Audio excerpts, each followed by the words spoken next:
hear a conversation about renting an apartment. First, you have some time to look at questions 1 to 6.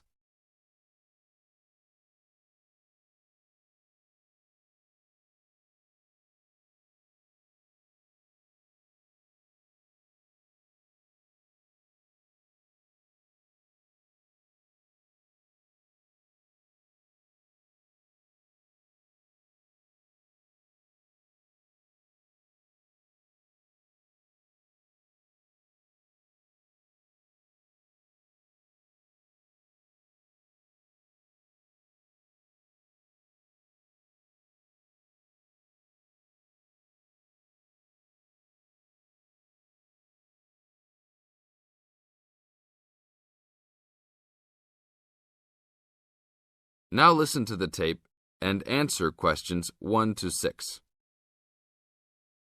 How can I help you, sir? Hi, I'm interested in renting an apartment in your building. Can you show me around inside? Sure, my pleasure.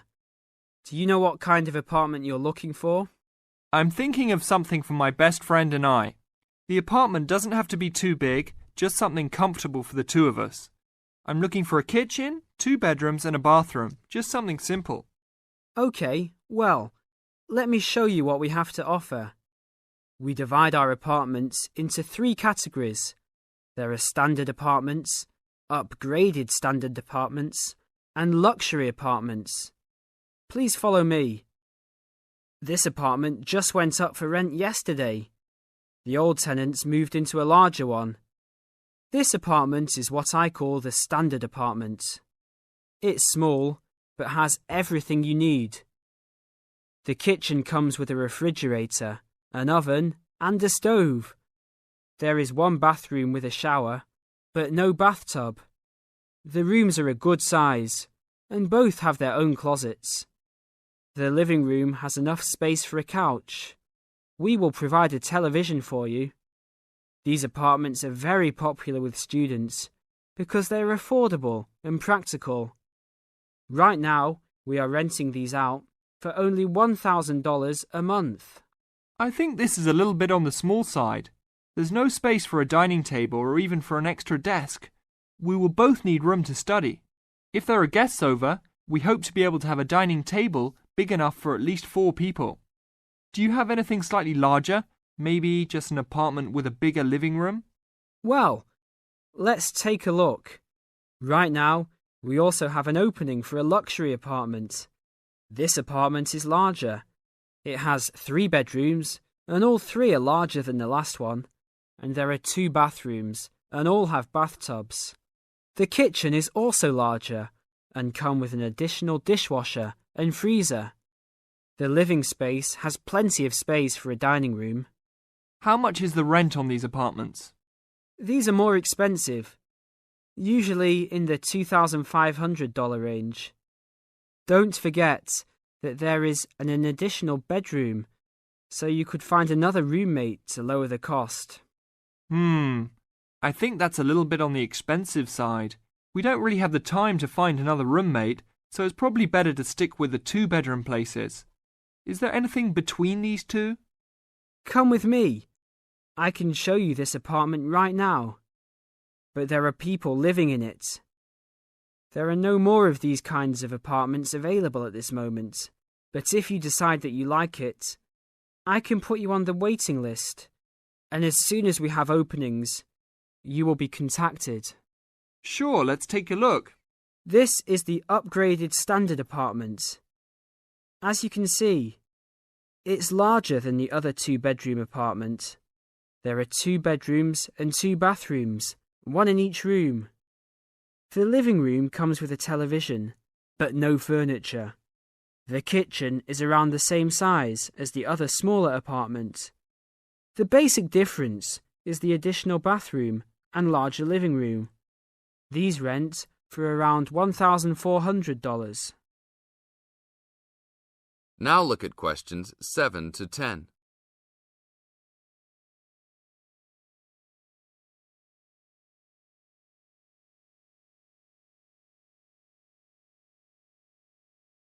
Now listen to the tape and answer questions 7 to 10. Seems like a good deal. Do you know when an apartment like this will be available? That's hard to say. I know these people who live here right now should be graduating soon, so they might be moving out. Well, I guess I'll put my name on the waiting list. Hopefully there'll be an opening as soon as possible. That sounds like a good plan. I will notify you as soon as we have vacancies. You will have to leave us some information and a student identification number. Sure, no problem. My full name is Robert Jack Browning. Could I have your age, please? I'm 38. Your major? I'm studying biology. How about naming some of your hobbies? Fishing, golf, watching movies, and spending time with my family. Sounds like a good life. What is the price range of the apartment you are looking for? Somewhere between $1,000 to $1,500. Your student identification number, please?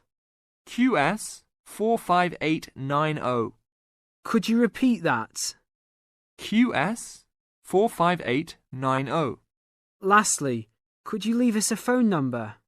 Okay, it's area code 236-580-2287. Thank you very much. I will give you a call as soon as possible. That is the end of part 1. You now have half a minute to check your answers.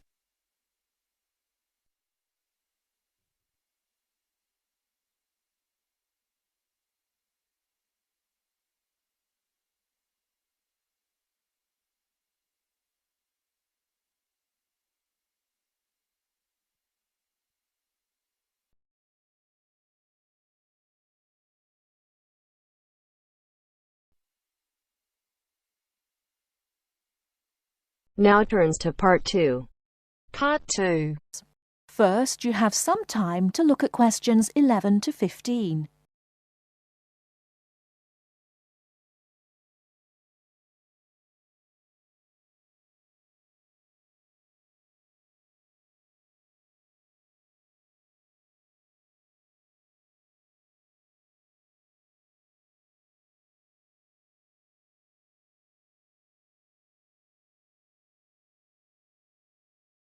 Now, listen carefully and answer questions 11 to 15. Hi. Hello. How can we help you? Is this the Office of Institutional Real Estate? Yes, sir. My name's Alice Baum, and I'm a university housing supervisor. Oh, good. I wonder if you could help me. I'll certainly try, sir. I'm hoping to rent an apartment from September when I begin here, and I'd really like some advice on where to rent and how to rent a place. Advice on renting in Manhattan. We've got plenty of advice about that. The first thing to think about are the prices. New York is an expensive place to live, and Manhattan is the most expensive place in New York. Everyone wants to be here. In most areas of Manhattan, you'll have great difficulty finding a studio apartment for less than $1,300 to $1,400 per month. But there are areas just outside Manhattan, within a 30 to 40-minute commute, where you can find a decent studio apartment to rent for $850 to $1,000 per month. That's a big difference. But then there are travel costs on top of that. Yes, there are. If you're prepared to make compromises in your choice of accommodation, perhaps you can find an apartment you like and can afford. Monthly rents also depend on 2 other factors: apartment size and then amenities. Can you tell me a bit more about that? Basically, bigger flats get higher rents. So if you can live without a lot of space, it's much cheaper. And if you're willing to take a flat which has street noise or doesn't have much natural light, then you may save some more money. I see. However, you could go the other way and get a bigger flat and share it with another student. You can cut costs by sharing a large bedroom. To find a roommate, check the listings for apartment shares in the housing registry. Share a flat. I hadn't given that idea much thought. Lots of our students do that. What about amenities? Can you explain that a bit more? You need to decide what facilities you really would like and what you can do without. For example, do you want a doorman? Would you like an elevator? These kinds of things put the prices up. I don't think I need a doorman. Is there anything else I should know? Yes, remember, the housing market is very competitive, especially for affordable apartments. You need to be prepared to make decisions quickly and be flexible with your plans. Don't start your search earlier than 4 weeks before you want to move in, because tenants only need to give landlords 30 days notice of their departure. Okay. Before you hear the rest of the talk, you have some time to look at questions 16 to 20.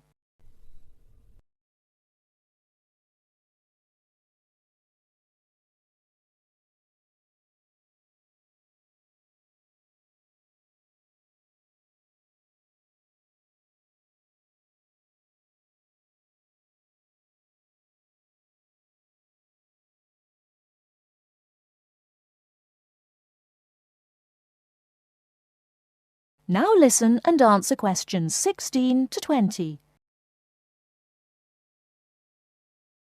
And make apartment hunting your life for 2 or 3 weeks. That should be enough time to get familiar with the market and find what you're looking for. What's the best way of finding a place? There are really only 2 ways. You do it yourself, or you get someone else to do it for you. That sounds interesting. How do I do that? There are property brokers who will find a place for you. They can guide you to the property of your choice and help you with the paperwork. Well, that sounds great.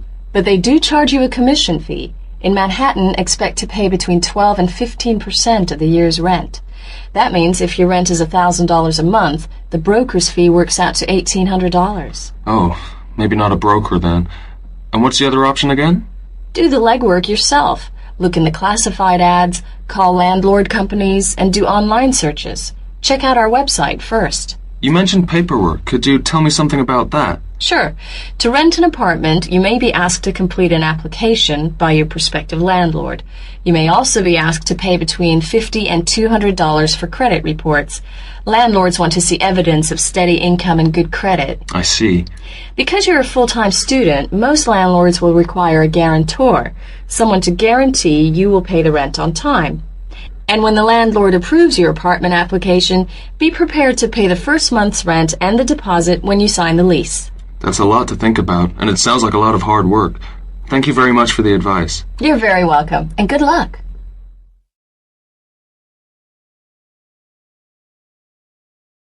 That is the end of part 2. You now have half a minute to check your answers.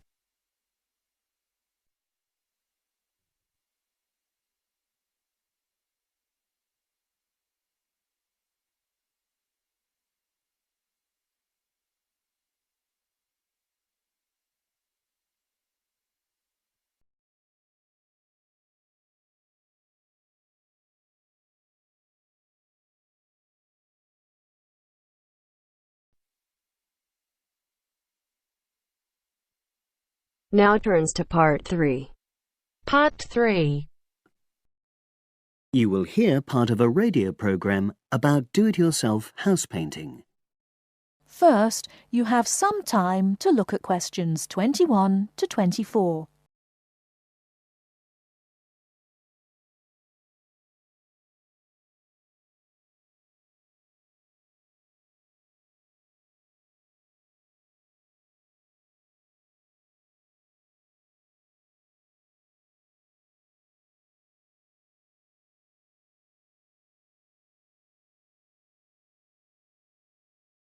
Now, listen carefully and answer questions 21 to 24. Good morning, everyone, and welcome to our weekly series on home improvements. Today's program is about do-it-yourself house painting. There's never been a better time for people who like to do their own interior house painting. Although people still lead very busy lives, thanks to the availability of various new DIY materials, you can now decorate your home in a more efficient and a more environmentally friendly way. In 2009 alone, approximately 53 million litres of the paint that was sold in the UK were left untouched. That's enough to fill 21 Olympic-sized swimming pools.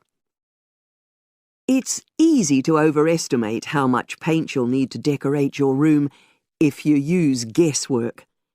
And if you know exactly how much paint is needed, you avoid unnecessary waste. There are automatic paint calculators available now. Most of the major paint manufacturers provide them. Look on their websites or just Google paint calculator and see what comes up. Then simply measure the circumference and height of the room in metres. Enter this into the calculator along with the type of surface you're painting, and it will tell you how many litres of paint you'll need.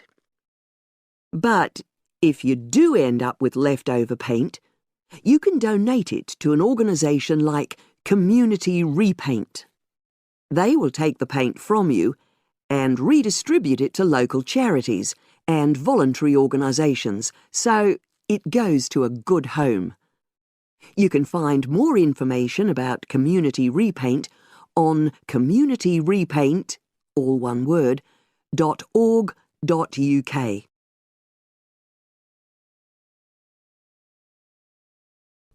Before you hear the rest of the talk, you have some time to look at questions 25 to 30.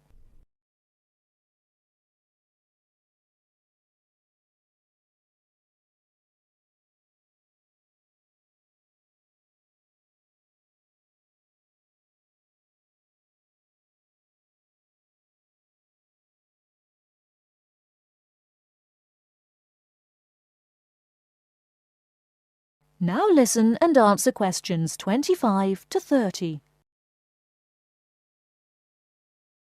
Another way of avoiding paint wastage is to check you're completely happy with your colour choice before starting to paint.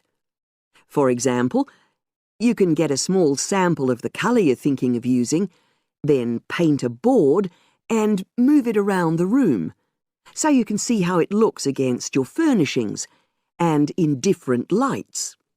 Also, it's always better to buy high-quality paints because you get what you pay for. If you buy cheap paint, you might need to apply 2 or 3 coats to achieve the same coverage that you'd get from 1 coat of a good quality paint. You could also spend a week on a job that could have been done in a day or 2. And consider the environment. Most paint manufacturers now sell water-based paints that don't contain harmful chemicals or give off harmful odours, so get one of these. You can also buy paint that's packaged in recyclable containers. There's a lot more choice than there used to be. You can only do a good job which will last if you prepare the surfaces thoroughly before painting. In fact, in many ways, if you want to do a professional-looking job, this is more important than the painting itself.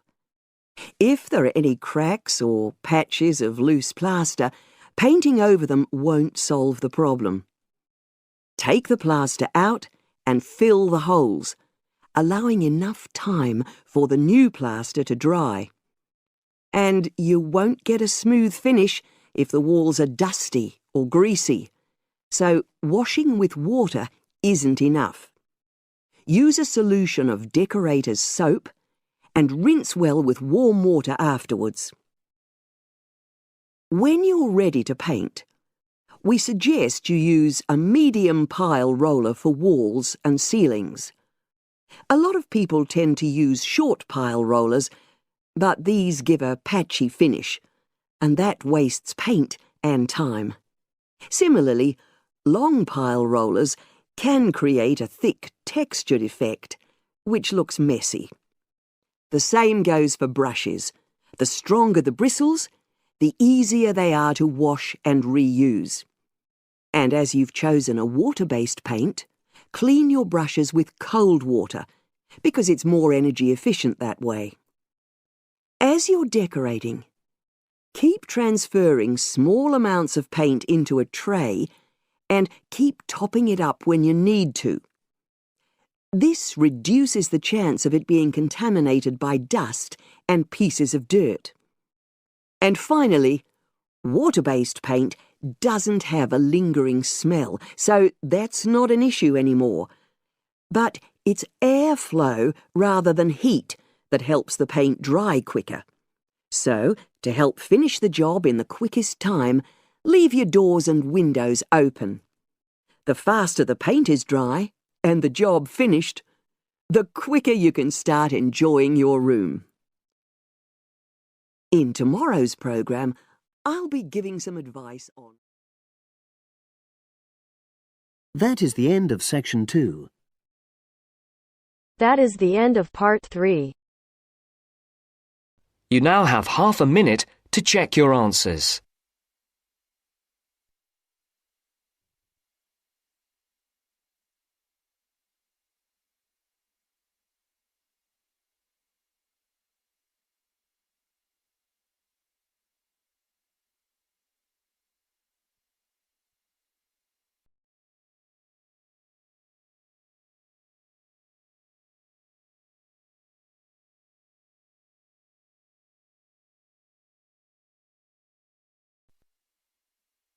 Now turns to part 4. Part 4. You will hear an extract from a university lecture on the topic of marketing. First, you have some time to look at questions 31 to 40.